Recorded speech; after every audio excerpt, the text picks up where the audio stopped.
It's in the mountains, yet it's kind of an open basin. Broadens the sort of mind and puts you at ease a little bit more. And we live here because we absolutely love our surroundings and the people in the mountains. Everyone in Monica came here and the place's beauty and just the energy that it has, and when you come here you understand that straight away.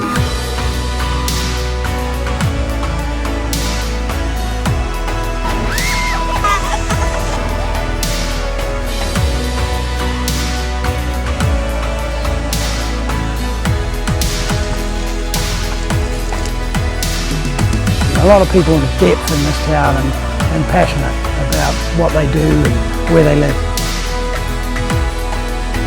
If you're put in the right environment, it allows you to have the freedom to really express yourself. Climate is nice and clean. In the summer it's hot and dry, and in the winter it's cold, clear and crisp. Of every single place I've been in the world, I'm going to say that Wanaka is the most beautiful.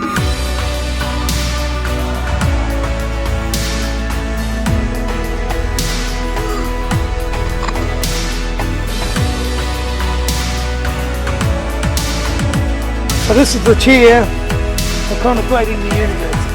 Armrest here, the footrest here, and there it all is. There are a lot of people in the world who dream about coming to a place like this.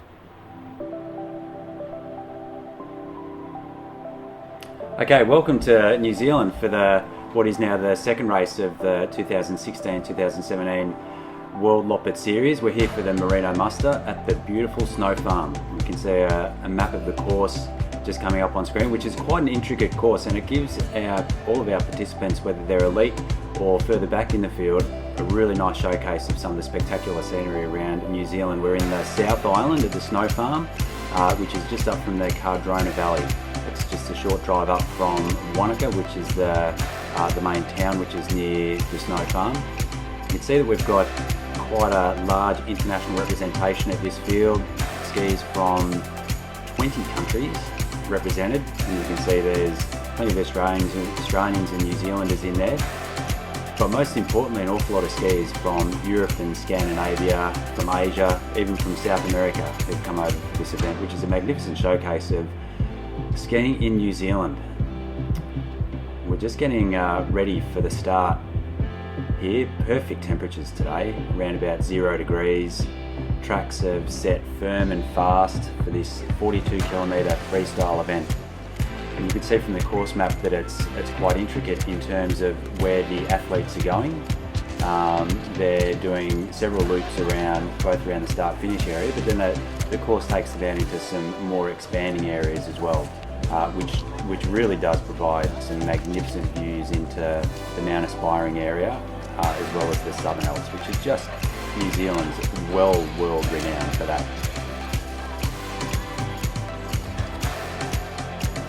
And I've come over here for the Merino Muster. We've wanted to do it for years and we've finally made our way here. We had the Kangaroo Hoppet last week in Falls Creek, last Saturday, so this week we've come to do the 42k at Snow Farm. To dress up for the event, which is fantastic. It's brilliant, you couldn't get any better. This is fantastic. Feeling really ready for today's Merino Muster. Yeah, it will be a good day today. Just getting ready for the start now. And I think starting the race today is John Lee, the founder of the Snow Farm. Some of our more credentialed athletes, Simeon Hamilton on the start line there. He's joined by one of his teammates, Noah Hoffman, in the men's field. They're both highly credentialed World Cup athletes. We see Noah Hoffman there just making his final preparations at the start of the 42 kilometre event. It means something different for everybody skiing at this distance, and there's local hero, Swedish import Henrik Forsberg. Be interesting to see how Henrik goes, particularly at the start of the event. In the women's field, we've got Jessica Diggins, an World Championship silver medalist, and her teammate Liz Stevens, who's had many World Cup podium finishes. So that's a really well-credentialed elite field that we'll have here. Let's do it! 5, 4, 3, 2, 1.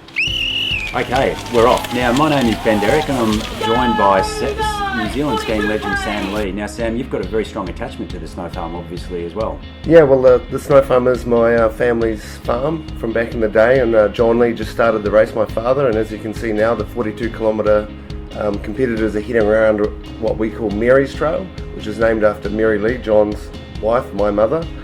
And you can see Henrik Pusberg out in front. He's starting very strong. He certainly is, and this is probably a course where you can look quite good at the start.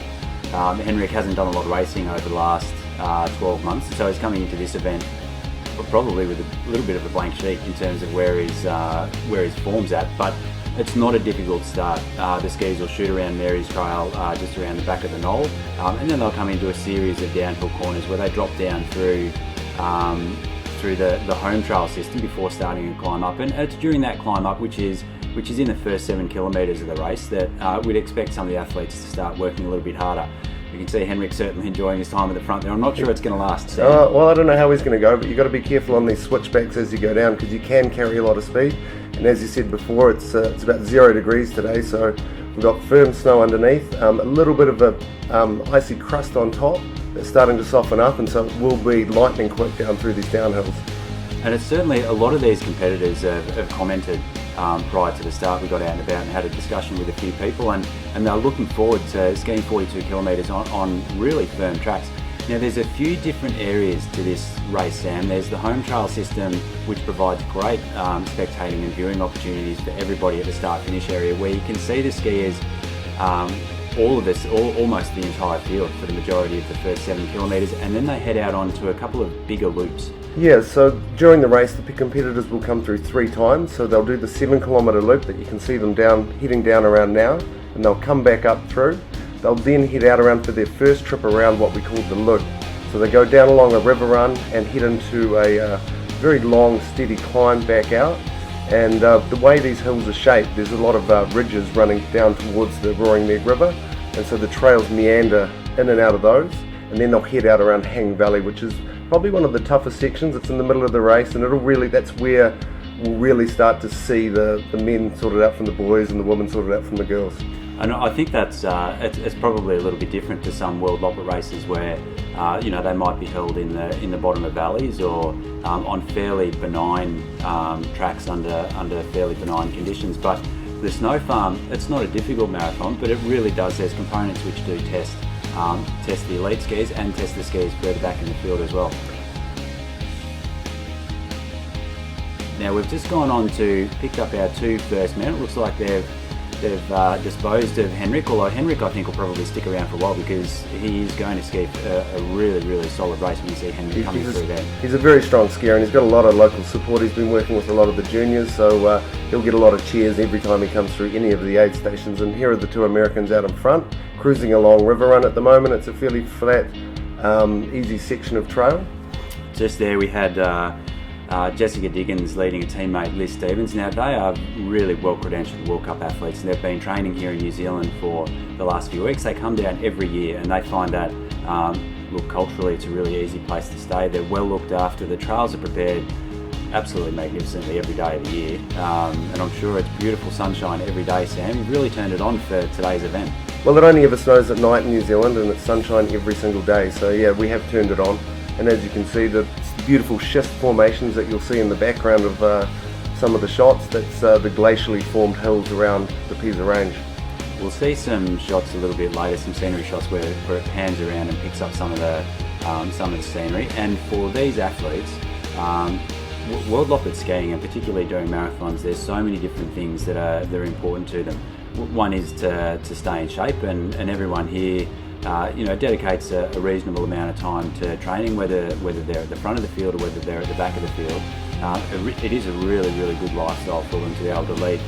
But they get to travel the world, and that's Worldloppet skiing, where you have different cultural experiences from different places. And skiing in New Zealand, and a lot of these athletes have come over from Australia, where they've done the Kangaroo Hoppet last year, has provided them with a really different skiing experience. And we know with the Worldloppet events, they're in now 5 different continents, where you can have a Scandinavian and European experience, an Asian experience, an Australasian experience, down where we are here, plus a North American and South American experience as well. Now, we've got our 2 leaders there working their way up through probably one of the harder sections, Sam, on this Yeah, course. it's one of the harder sections. It's a long, slow climb with a very steep climb at the end, so it kind of surprises you as you come around the hairpin.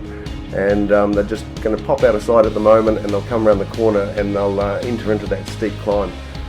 Now we've got, we had just there Simi Hamilton leading Noah Hoffman, and you can see these guys, they'll move around a little bit. There is just a very light breeze, and you do get a little bit of a drafting effect, not quite as much as cycling, but you'll see these guys, they'll take their turn and do a little bit of work into the lead. Out of the two, you'd say Noah's probably the stronger distance skier. He's had a World Cup victory in Finland in a 9-kilometre stage race in 2013. Hamilton's he's been on the World Cup podium a few times, but he's predominantly a sprinter.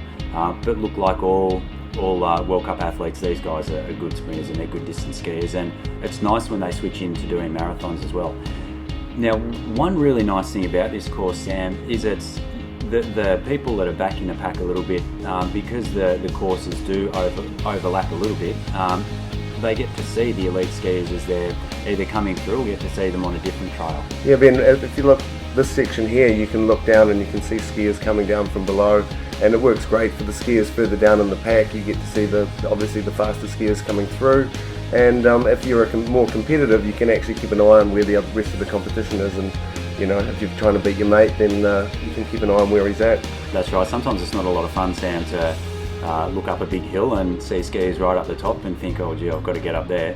But there's nothing that's too difficult on this course in terms of length of climb. Everything's very achievable, and sometimes you'll come over a crest and just be confronted with an amazing view. Yeah, and you know, all of the hills follow with nice flat sections, and you can see a lot of the races getting good glide. The skier here is coming around a nice slight uphill, and he'll be heading into a nice cruisy downhill. So for the 42k skiers, there is a lot of opportunities for rest, and as you say, they'll come through all the aid stations. We've got Santa Claus out there today, and you know, all the community's got right behind this event, and it's just a fantastic way. And here we go. This is the main Nordic Bowl, and you can see the start-finish area next to the building, and the races will all come through here 3 times. Now this is just showcasing something that's really quite unique with the Snow Farm, and it's just these magnificent fences that have been built, which really indicate the history of the Snow Farm, because it was a farm. It was a working farm for many years before it became a professional cross-country centre. Yeah, guys used to spend 6 weeks every summer living up on top of this, doing all of the fences to keep the sheep in. And one of the things we've tried to do with the Snow Farm is extend the trail network as far as possible, and we need these fences to just make the snow drift in on some of the sunnier faces. And I tell you what, for those people that haven't been here to New Zealand, there's much worse places in the world to spend 6 weeks of your summer than living up in and around Cardrona and Wanaka and Queenstown. It's the adventure capital of the world. Well, you know yourself, when you travelled overseas and you were talking to athletes overseas and you were explaining to them that it's actual winter conditions, and when they go and train on glaciers, you don't quite have this real world, real snow winter conditions. That really can see the effect of the snow fences here.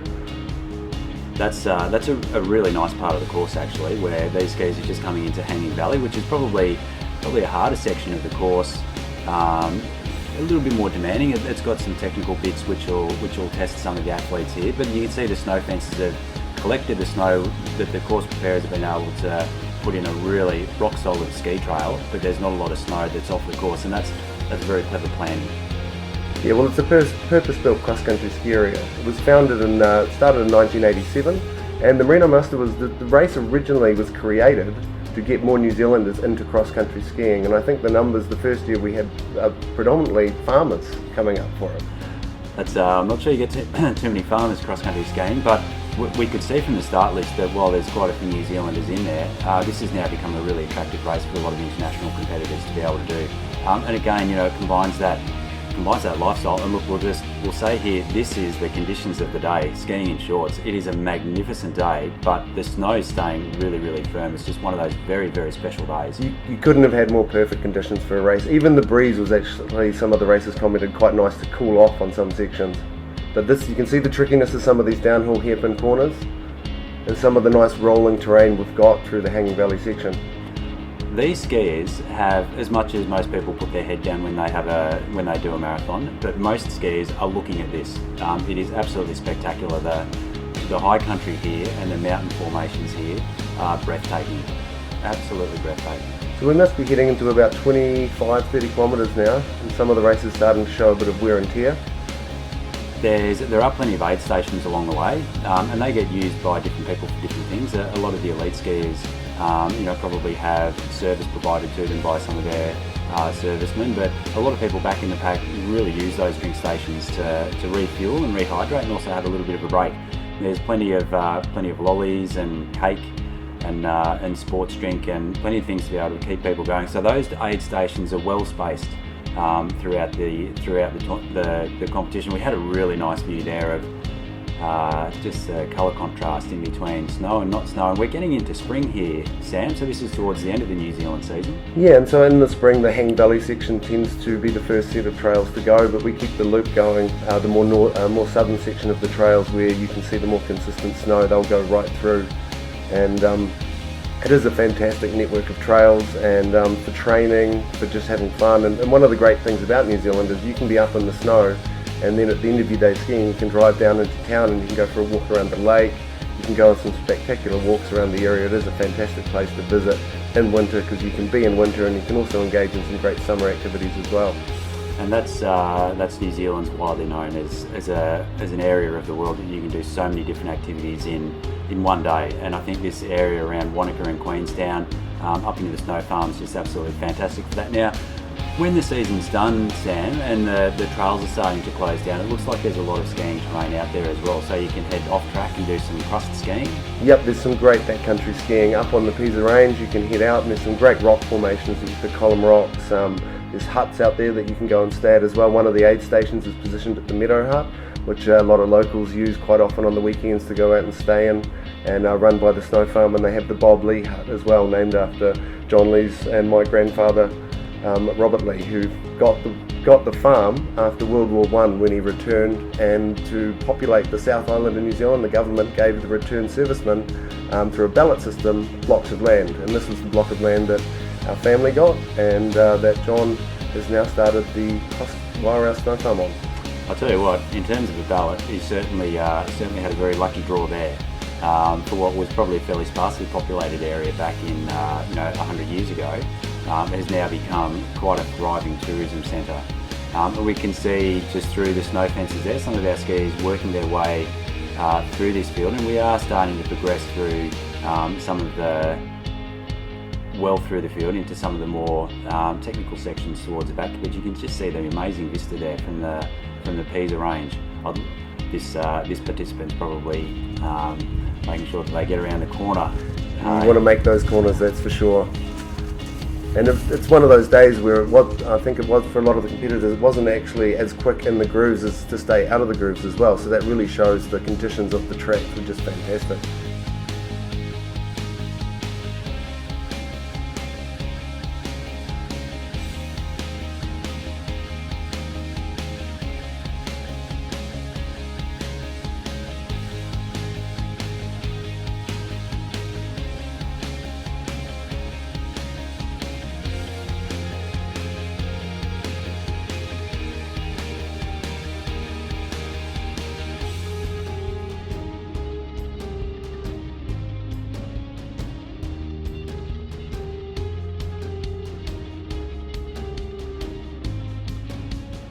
And this guy coming around here looks like he's having a great time. Give us a wave. There we go.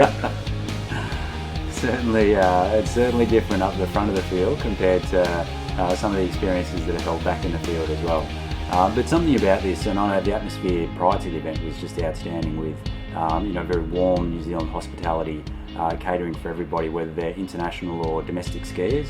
And there's always a little bit of whether it's anxiety or just a few nerves at the start of such a long competition. People are, they have to put in a little bit of effort to be able to make it. You can see some of those rock formations up the back there, which is just spectacular. They're incredible, and and it is great because they've all come to the one place. And I think a lot of the way the Worldloppet series is now set up, it is fantastic that you can come down under, and a lot of the competitors have been, I think last week, at the Kangaroo Hoppet in Australia, and then they've travelled over it. It's just a short 3-hour flight, and they're in New Zealand and in a whole new environment. That's right. Skiing in the snow gums in Australia is quite a unique experience, and then you can jump on a plane. It's only a short trip over to New Zealand where you can ski in just the spectacular scenery of the Southern Island.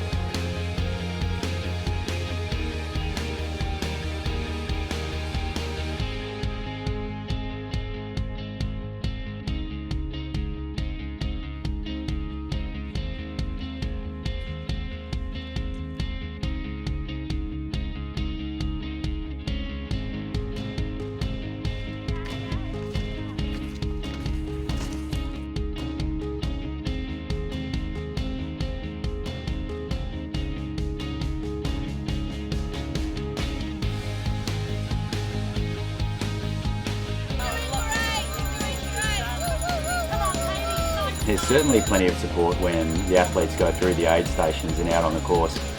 And we've just cut to the finish here, and we've got, looks like Noah Hoffman crossing the line first. Now that's not a surprise, because Noah's probably a little bit stronger than his teammates in distance skiing, and Noah would use this competition as part of his training. Simi Hamilton crossing the line to take second place.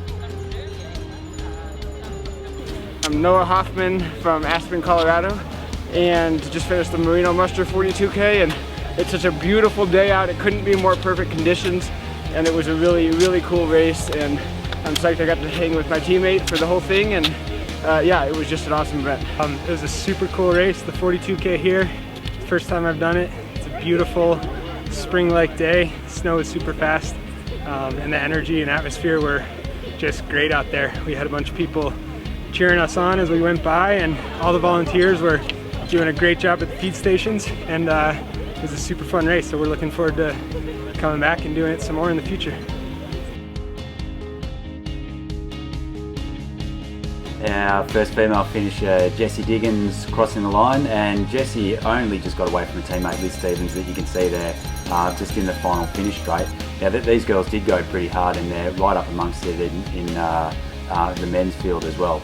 All of the competitors getting a medal. Hi, I'm Jessie Diggins. And I'm Liz Steven. And we're members of the US ski team training down here at the snow farm.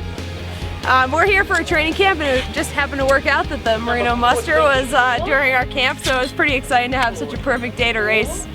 Yeah, you guys put on an amazing race. The course was perfectly groomed, clearly marked. Aid stations had tons of lollies and hot drinks. And Santa, actually, too, yeah. So that was exciting. Was that your favorite part? That was my favorite part. That was your favorite part.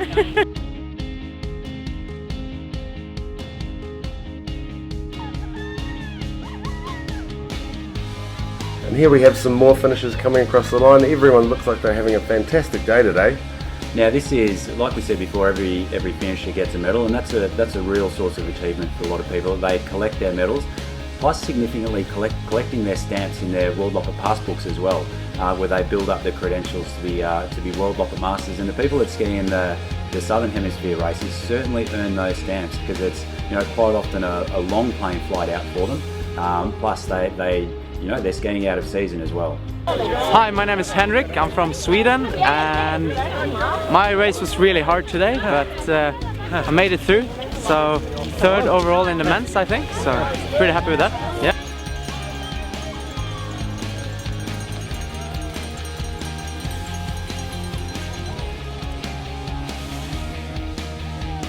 Certainly plenty of support from the crowd, and the action after the event as well, where you get to meet people from different countries and have those develop those really good relationships, and that's a really big part of Worldloppet skiing, where you can compete, and you can compete well, but there's a social component, and New Zealand does that really well, where most of the field comes together for the presentations and for dinner tonight as well.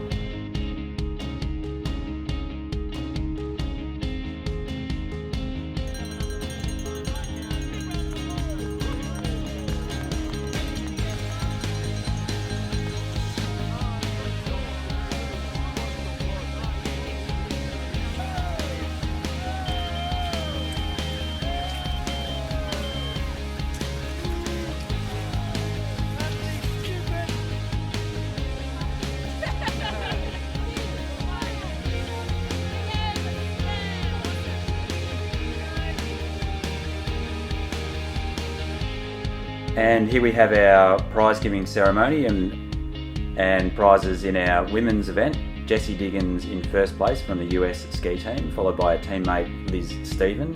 And in third place, Rachel Knott, also from the US, but working here in Wanaka. Noah Hoffman from the USA first, Cindy Hamilton from the USA second, and Henrik Forsberg from Sweden is in third place. Although Henrik has been working here in the snow farm for this season, so he's a part local, and he certainly had plenty of cheering out on the course as well.